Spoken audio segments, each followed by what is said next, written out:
Coming up on Sports Night. A record-breaking night for Boo Buoy as Northwestern continues its postseason push. The swimming and diving team looks to make a splash at the Big Ten Championships. And Northwestern baseball takes home a victory in their first game of the year at Miller Park.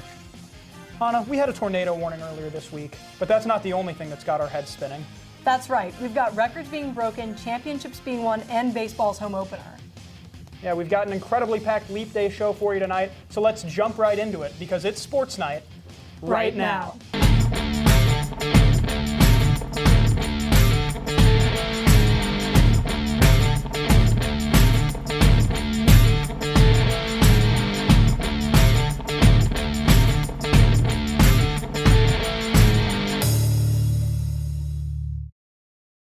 Welcome back to Sports Night. I'm Anna Watson. And I'm Brendan Preisman.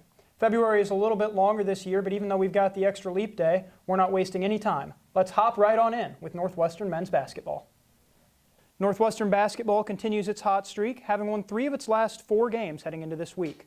With March Madness right around the corner, every win matters for Northwestern. They'd look to get another against Michigan.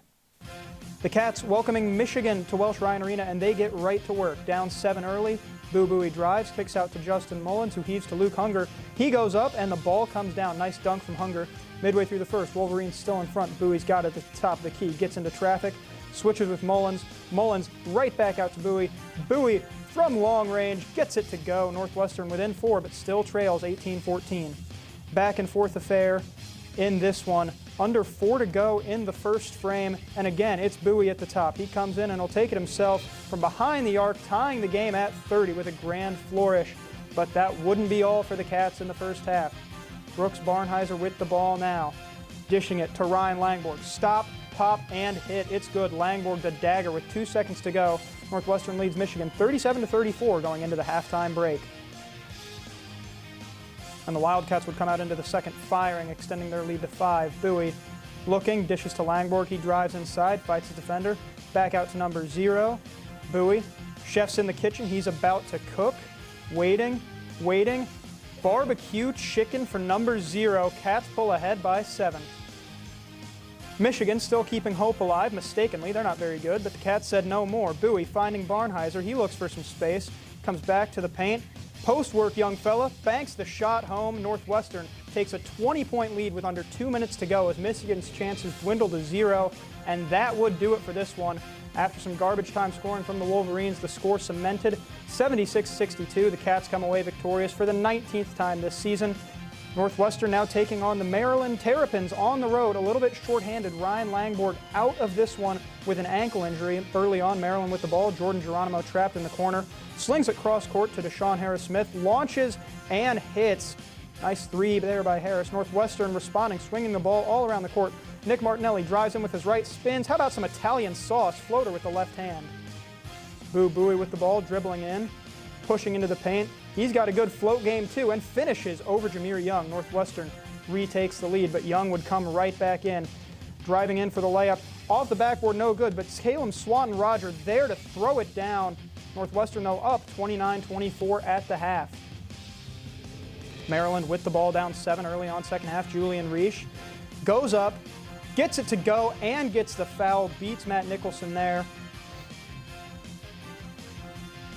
Now Nick Martinelli with the ball. Jolly old St. Nicholas dribbling to his right, spinning around, gets the hook shot to go. Buoy with the ball now.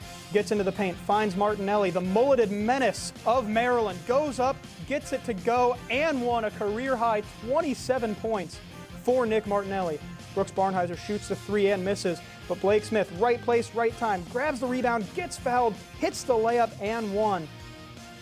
And the fun wouldn't stop there. Big Matt Nicholson dribbling the ball. Look at him go, look at him rumble, and he slams it home for the score. Dante Scott with the ball, bodying into the paint, trying to keep Maryland in it. Harris-Smith, layup, got it to go, and won. Maryland trying to claw back in. They would not be able to. Northwestern hangs on to secure their 20th win of the season by a score of 68-61. That win was the Cats' 3rd straight. Up until last night's game in College Park, the storyline for Northwestern basketball was Boo Buoy becoming the program's all-time leading scorer.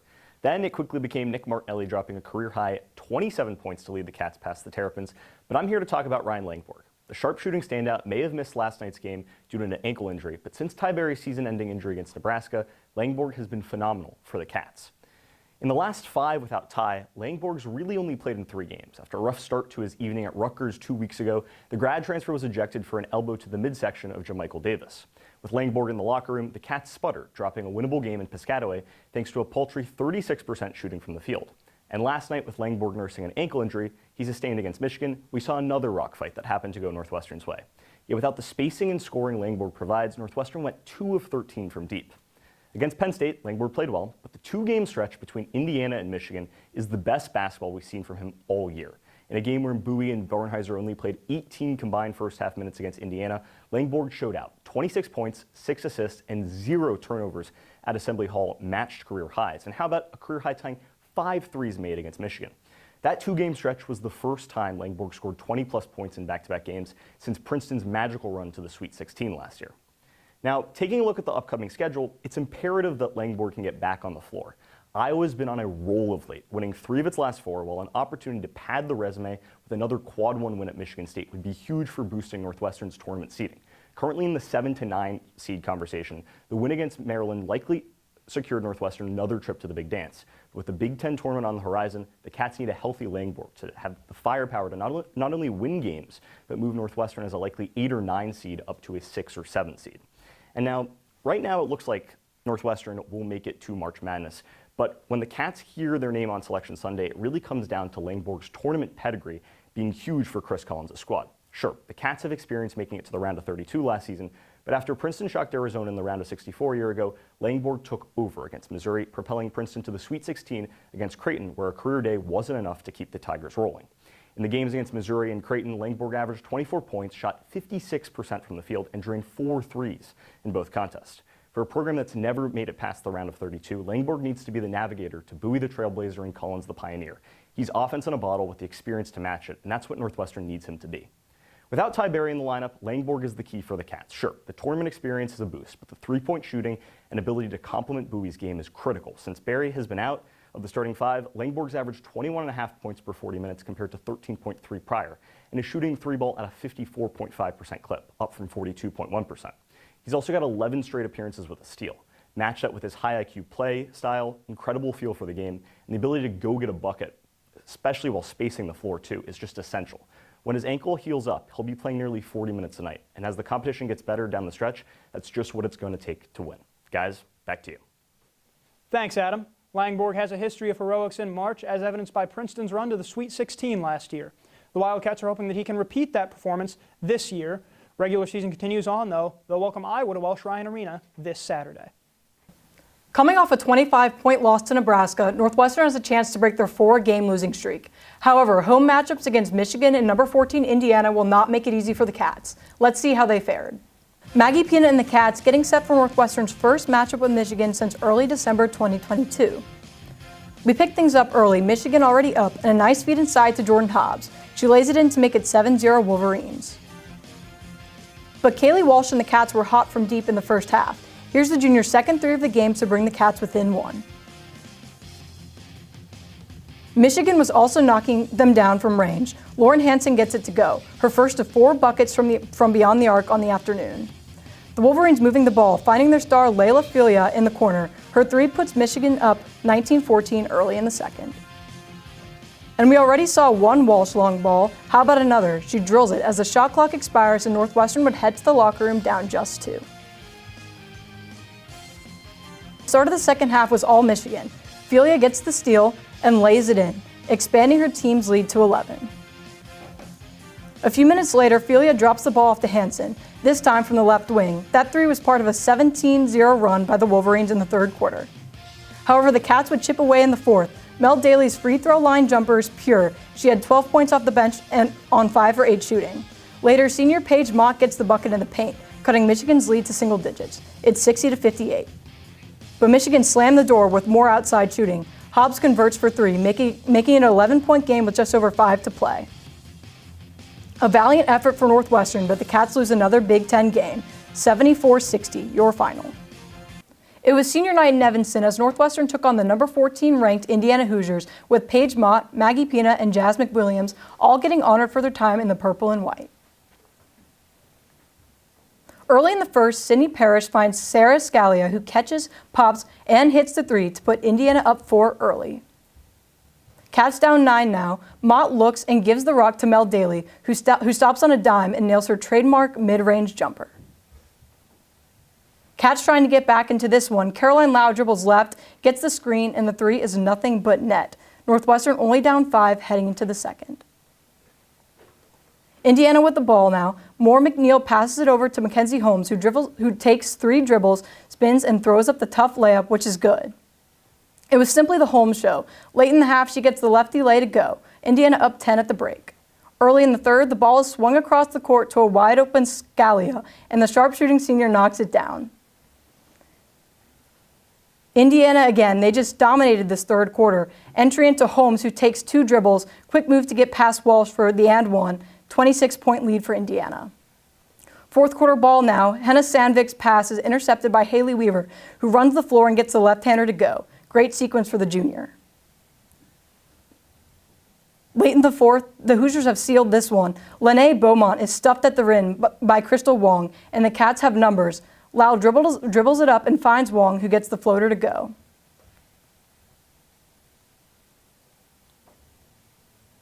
Ide Musayo's miss would wrap this one up as Northwestern loses 84-64 on senior night. Now carrying a 6-game losing streak, Northwestern will have a chance to end the regular season with a win against Rutgers in New Jersey before heading to the Big Ten tournament in Minneapolis 2 weeks from now. When we come back, call us K Jewelers because we're turning to the Diamond to check out Northwestern baseball and its trip to Duke and its home opener.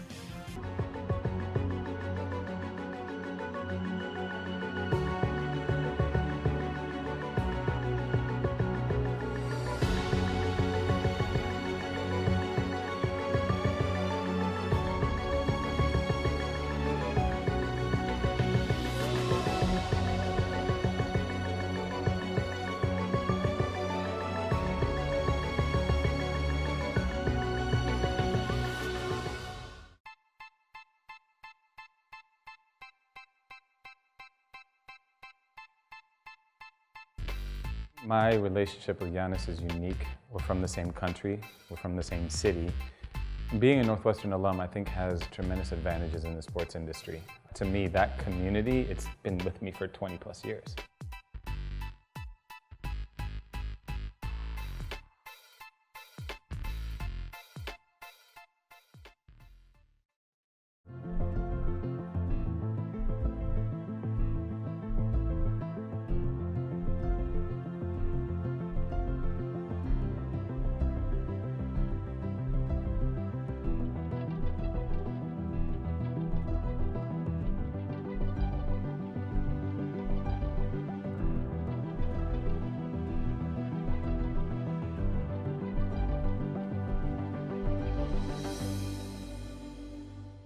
Welcome back to Sports Night. We've already talked about Boo Buie, but let's transition to another record-breaking scorer. Izzy Skane and the lacrosse team traveled to Colorado last Thursday as they look to move to 3-1 on the year. The Lake Show headed west to Boulder, Colorado last Thursday as Kelly Amonte Hiller's squad looked to notch the first road win of its season. The 4th-ranked Cats were looking for their second win in a row over the 20th-ranked Buffaloes. Colorado jumped out to a 3-1 lead just under 5 minutes into the game, but Northwestern rallied by scoring the next 3 goals, including 2 by Dylan Amonte. Colorado then opened the second quarter by taking a 7-6 lead, and each team went on multiple scoring runs in this period. A 5-goal run by the Wildcats put them up 11-9 at the break. The second half featured less scoring action as the Buffalo scored just 5 total goals for the rest of the match, and Northwestern never relinquished the lead en route to a 19-14 victory. Offensively, the Cats were led by Madison Taylor with 6 goals and 1 assist, Izzy Skane with 5 goals, 2 assists, and a game-high 14 shots, Amonte with 4 goals, and Erin Coy-Kendall with 1 goal and 4 assists. Skane scored her 300th career goal, only one of 3 NCAA players in history, and Taylor set a career high with her 6 tallies. Skane's performance recently secured the 9th Big Ten Conference Offensive Player of the Week honor of her career. Northwestern has opened its national title defense with a 4-1 start to the season. The Wildcats' offense is once again on fire, but it's not just the usual suspects scoring goals. Brendan Preisman has more on the unsung heroes of the offense. Thanks, Anna. The Wildcats are off to another hot start, sitting at 4-1 after their 14-11 defeat of top-ranked Boston College. The rematch of last year's national title game saw a lot of high-powered offense, and that's to be expected. In Izzy Skane and Aaron Kuykendall, Northwestern has 2 of last season's Tewaaraton finalists on the squad. Combine that with sophomore sensation Maddie Taylor, who's currently leading the team with 19 goals, and you've got a tremendous trio of talent leading the way offensively. But it's not just Skane, Taylor, and Kuykendall running things for the Wildcats. There are a lot of unsung heroes on this roster, and tonight I'm going to highlight a few of them. First up on the list is Dylan Amonte. The graduate student is 4th on the team in goals with 11 and 4th in total points with 13. Amonte was a full-time starter for the team and her aunt, head coach Kelly Amonte Hiller, last season. In 2023, she tallied 30 goals and 9 assists, including 4 goals in the postseason. This year, Amonte's had to take a step up with the departure of Haley Radigan, and she's done so. She's already put up 11 goals, including hat tricks in 2 of her last 3 games. Scoring like that certainly deserves a tip of the hat. Another engine behind Northwestern's offensive output is junior Samantha Smith. Much like Amonte, she was also a starter in every game last year and earned first-team All-Big Ten recognition. Her scoring totals, 17 goals and 7 assists last year, seem low, but that's not where Smith makes her mark. She's a demon in the draw circle and led the way for the team last year with 121 draw controls in 22 games. So far this season, she's got 20 in 5 games, and that includes a Notre Dame game where she didn't get any. You could say Smith's game belongs in an art museum because her drawing is second to none. Turning now to the defensive side, graduate defender Jane Hansen has keyed a ton of Northwestern's attacks this season. Much like the first 2 players I've highlighted, Hansen also started every game last season. It was a year that saw her cause 23 turnovers and pick up 27 ground balls, including 2 apiece in the national title game against Boston College. This season, she's been on even more of a tear and is already in double digits in both categories through 5 games. Those numbers also include a game against Marquette with a ludicrous 5 ground balls and 3 caused turnovers. You might as well call her Jane Handcuffs with all the attackers she's been locking up. And finally, you can't talk about Northwestern lacrosse without talking about Sammy White. The defending second-team All-American burst onto the national scene last season, her first as a full-time defender. White led the team in ground balls and caused turnovers, and also found time to rank 2nd in draw controls. Against Boston College in the title game, she set a career high in ground balls with 6 and tied a career high in draw controls with 7. As if that wasn't enough, she also caused 3 turnovers in the championship victory. This season, White's do-it-all ability has only increased. She's the only Wildcat with 5 or more ground balls, caused turnovers, and draw controls. And guess what? She's also chipped in on offense, with 2 goals and 1 assist already this year. White's stats may not pop off the page, but she can do basically anything on the lacrosse field. She can also seemingly do anything off of it, as her designing of the team's Black History Month shirts and social media video series can attest. Back to you, Anna. After winning 1 game on opening weekend against Tulane, Northwestern baseball traveled down south for a much-anticipated 3-game series against number 12 Duke. Game 1 had a less than ideal start, with starting pitcher Nolan Moore giving up a pair of runs in the first 2 innings. He eventually settled down, lasting through 7 innings, but the offense could not get the bats moving as the Cats fell 2-0. Northwestern got off to a hot start on Saturday, with a Bennett Markinson first-inning single getting the Cats on the board early. However, the Blue Devils would respond with vengeance, knocking in 5 runs in response to close out the inning. Despite an effort at a late comeback, Northwestern dropped Game 2 8-2. Northwestern headed into Sunday looking to avoid the sweep, and after a 2-run moonshot by Owen McAlpatrick in the first inning, it seemed as if they might do so. Regrettably, Duke eventually took a 6-3 lead, and an 8-run 5th inning put the final nail in the coffin for the Cats. Picture perfect weather for Northwestern's home opener against Illinois State, and let's get right into it. Bottom of the second, Cats with base runners and Tony Livermore with a hard-hit grounder to first, ruled as a base hit and gets Northwestern an early lead. And it's a pitcher's duel heading into the 6th, score staying put at 1-0 until Illinois State shortstop Shai Robinson unloads on this one to tie it up at 1 apiece. Bottom of the 6th, Northwestern in need of a response, and they get it. Bennett Markinson crushes this one past the left center field wall. 2-1 Wildcats. And the fun doesn't stop there. Cats start piling it on in the 6th, putting up a 4 spot to give themselves some much-needed cushion. And the bullpen did their job, keeping Illinois State off the scoreboard and closing it out for the Northwestern win. Cats take their home opener and move to 2-5 on the season. After getting back in the win column, the Wildcats will travel down to Daytona Beach this weekend to face Bethune-Cookman. When we come back, fencing took a stab at the CCFC championships over the weekend, and we've got all the coverage you need right here.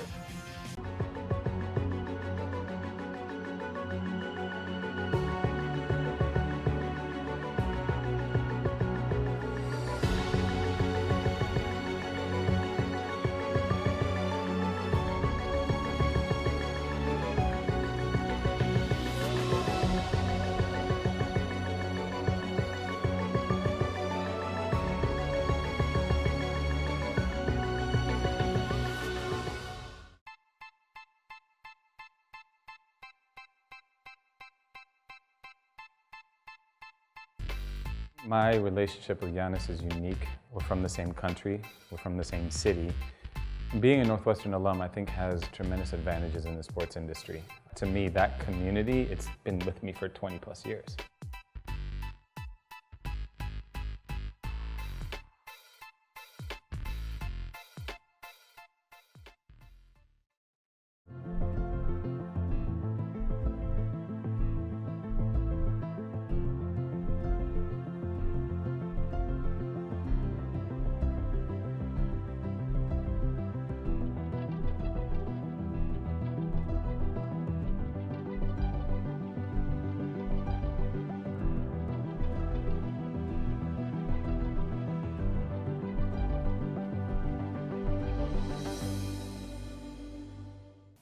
Welcome back to Sports Night. Anna, it's the perfect time of year for sports fans. Winter sports are barreling towards postseason play, while the spring sports are just getting started. One of the teams getting back into the swing of things is softball, who visited Cathedral City to play in the Mary Nutter Classic. The women's swimming and diving team looked to make a splash at the Big Ten Championships over the weekend. With multiple NCAA hopefuls on the squad, the Wildcats hope to put a lot of players on the podium.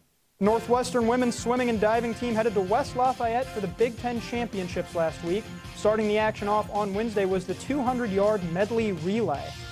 And Northwestern's team, composed of Justine Murdoch, Maggie Papanicholas, Ayla Spitz, and Lindsay Irvin, put together a pretty strong showing, finishing in 5th with a time of 1:37.53.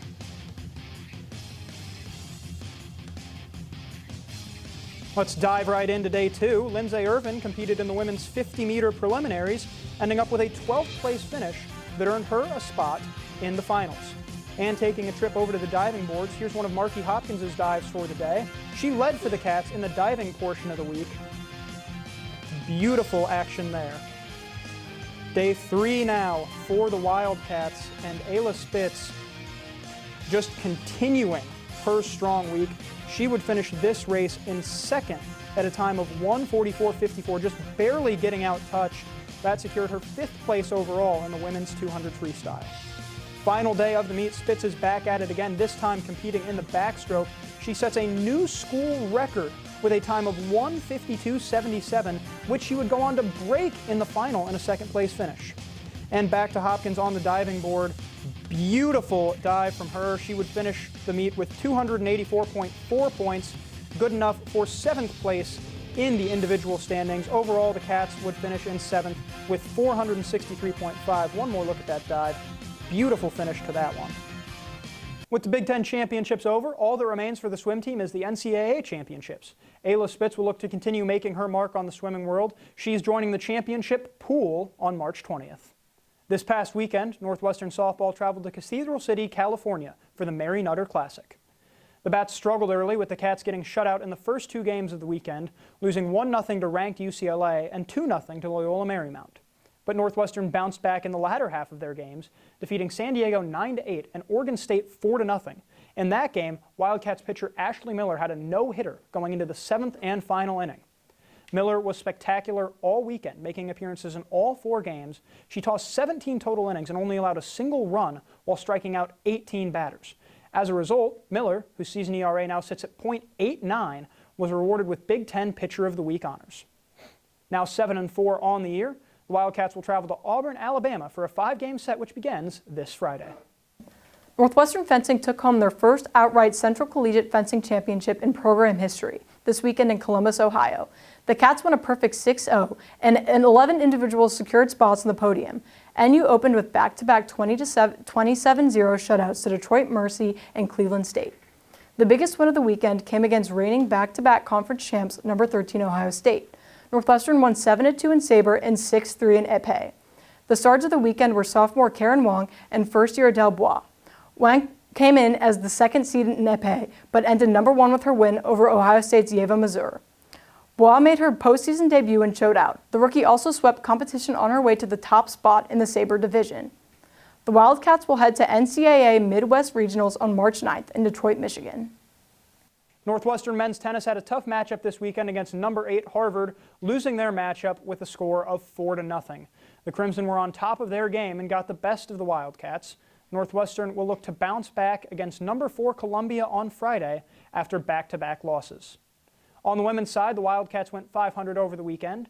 They came away with a win against the Kansas Jayhawks on Saturday with a score of 4-1, but then dropped their second matchup on Sunday against Arkansas, losing 4-2.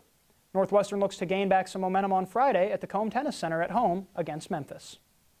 We've covered a lot of sports tonight, but there's even more coming up this weekend. You can catch men's basketball host Iowa on Saturday as they continue their postseason push.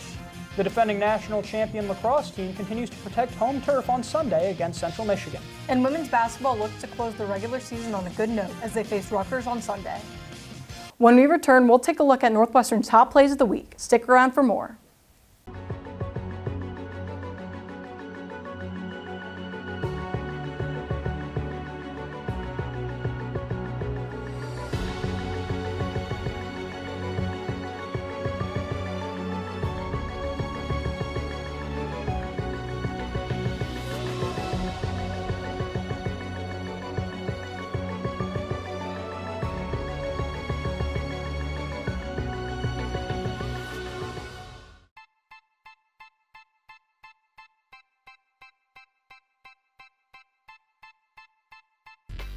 My relationship with Giannis is unique. We're from the same country, we're from the same city. Being a Northwestern alum, I think, has tremendous advantages in the sports industry. To me, that community, it's been with me for 20 plus years.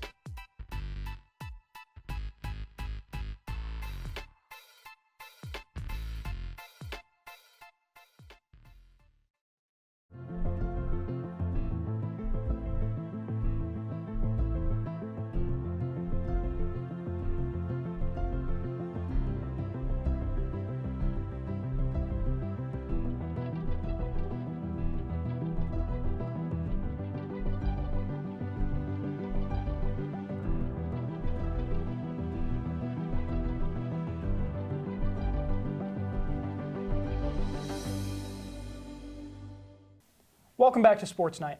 After an extremely busy show, it's time to end things on a high note. Anna, what do we have for the viewers? We had a lot of great games this week with a lot of great plays, but let's see what made the cut. Number 3, Northwestern's first game in Miller Park this season, and Bennett Markinson hits an absolute tank to left center. Welcome home, Wildcats. The baseball team would hold on for the win. At number 2, the Skane train continues to rumble into the history books. That free position goal was the 300th of Izzy Skane's career. Next up, maybe the all-time record. And at number 1, speaking of records, you knew it was coming. Boo Buie drills a deep 3 from the left wing against Michigan. And that's all she wrote for this week's Sports Night. Brendan, thanks for a great first show. Well, Anna, when you've got as much athletic firepower as Northwestern does, a show like this is a breeze. Luckily, not the type of breeze that causes a tornado warning. Thanks everyone for tuning into this edition of Sports Night. Be sure to check us out on Twitter at NNN Sports and on Instagram at NNN_sports. For Brendan Preisman, I'm Anna Watson. Have a good night, Evanston.